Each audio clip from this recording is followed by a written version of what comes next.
Hearing impairment or other auditory function deficit in young children can have a major impact on their development of speech and communication, resulting in a detrimental effect on their ability to learn at school. This is likely to have major consequences for the individual and the population as a whole. The New Zealand Ministry of Health has found from research carried out over 2 decades that 6 to 10% of children in that country are affected by hearing loss. A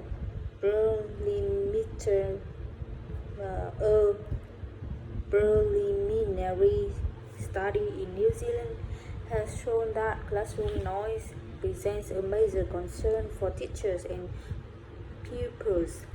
Modern teaching practices, the organization of desks in the classroom, poor classroom acoustics, and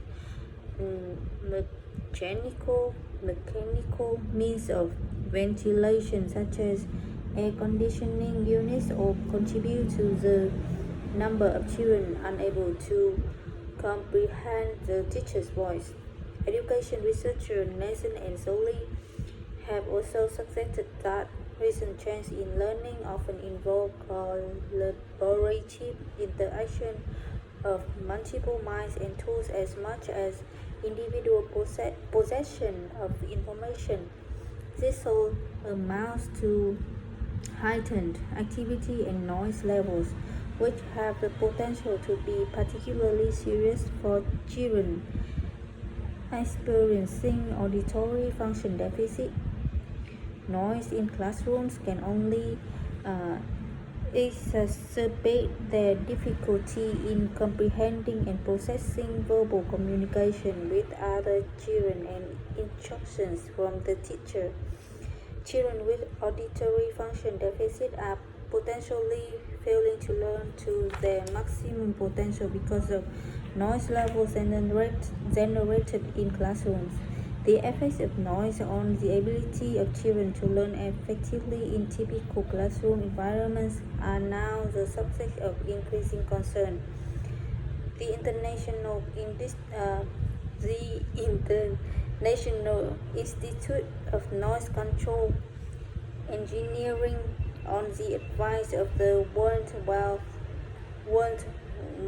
Health Organization, has established an international working party which includes New Zealand to evaluate noise and reverberation control for schoolrooms, while the detrimental effects of noise in classroom situations are not limited to children experiencing disability. Those with a disability that affects their processing of speech and verbal communication could be extremely vulnerable. The auditory function deficits in question include hearing impairment, autistic spectrum disorders, and attention deficit disorders. Autism is considered a neurological and genetic lifelong disorder that causes discrepancies in the way information is processed. This disorder is characterized by interlinking problems with social imagination, social communication, and social interaction. According to Johnson, this affects the ability to understand and relate in typical ways to people, understand events and objects in the environment, and understand or respond to sensory stimuli. Autism does not allow learning or thinking in the same way as in children who are developing normally. Autistic spectrum disorders often result in major difficulties in comprehending verbal information and speech processing. Those experiencing this disorder often find sounds such as ground noise and the noise generated by machinery painful and distressing. This is difficult to scientifically quantify, such as adjust sensory stimuli vary greatly from one autistic individual to another. But a child who finds any type of noise in their classroom or learning space intrusive is likely to be adversely affected in their ability to process information. The attention deficit disorders are indicative of neurological and genetic disorders and are characterized by difficulties with sustaining attention, effort, and persistence. Organization skills and disinhibition. Children experiencing these disorders find it difficult to screen out unimportant information and focus on everything in the environment rather than attending to a single activity.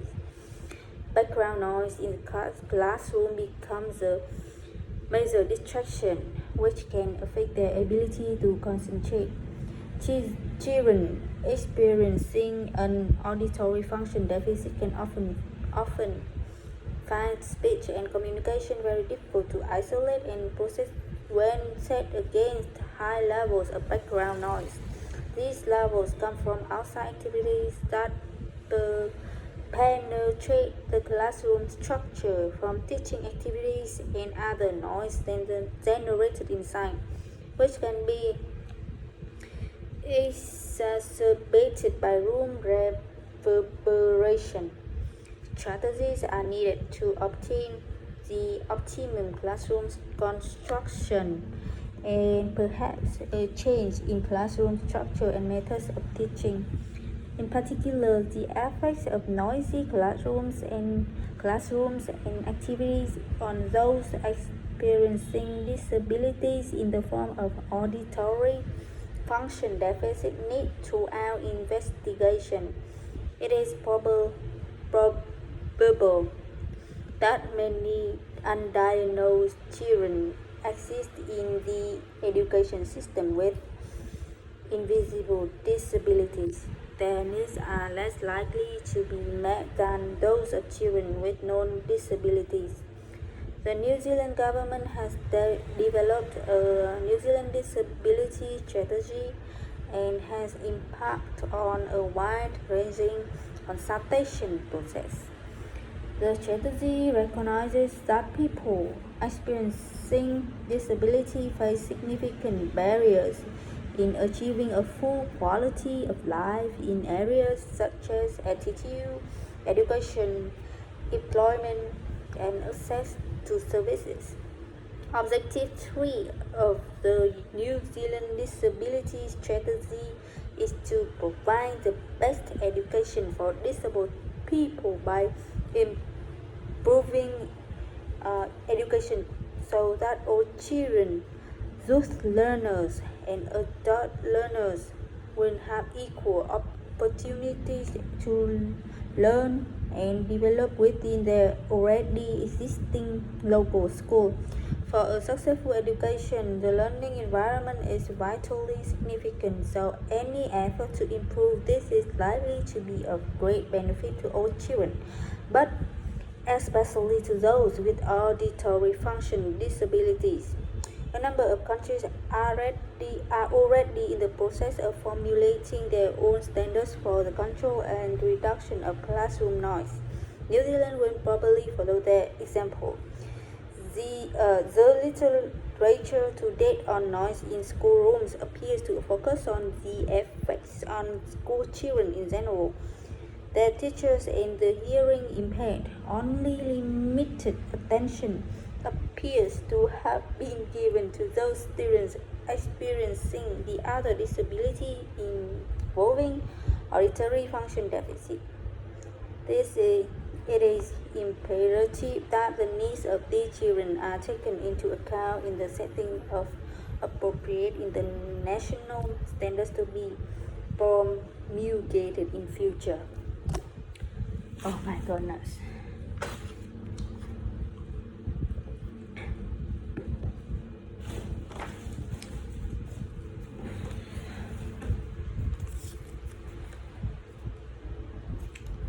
What kinds of technology do people currently use?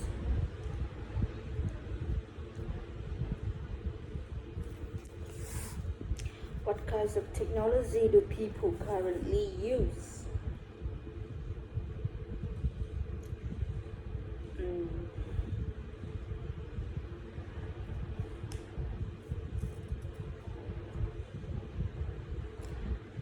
Um, I reckon that um, technology has changed recently very fast.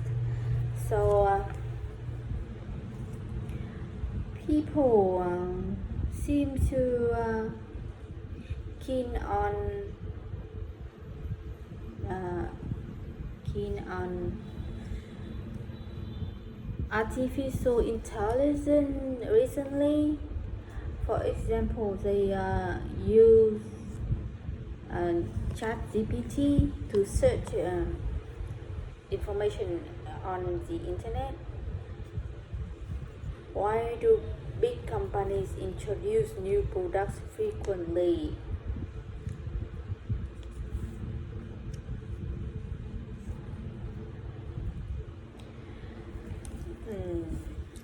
It's complicated to figure out why big companies introduce new products every month or every quarter.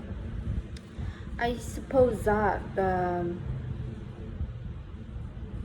because of technology quick change, these companies should have new products to get attention from uh, public. Why are people continue to buy the latest version of phones even though they haven't changed so much from one to the next? Well,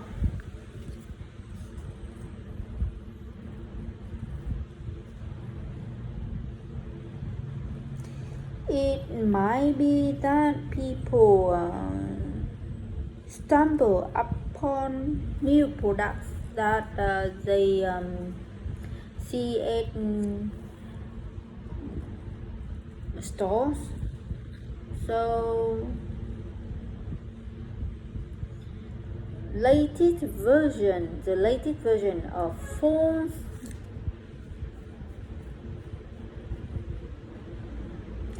are brand new with new design. So they are eager to new things. So they might be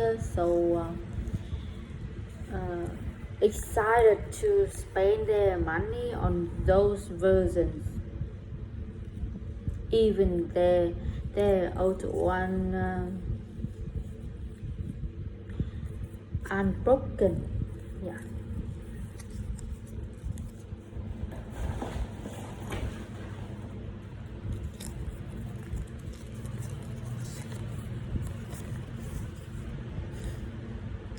Describe the type of clothes that you usually wear.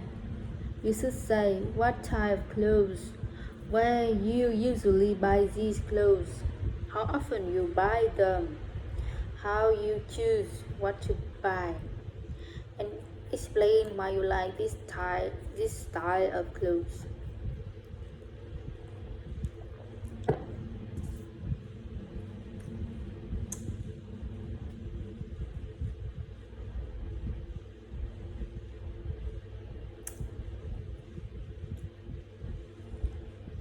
Normally, I wear t-shirt and jeans.